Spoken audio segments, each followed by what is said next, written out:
Who is your crush?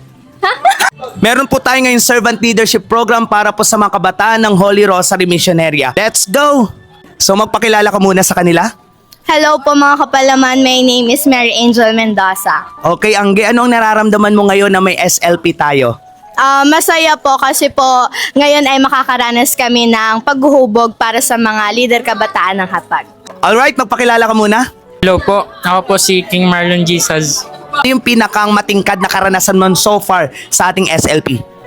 Yung unang activity po, getting to know each other. Pakilala ka muna. Hello po, ako po si Alina, si Kapili.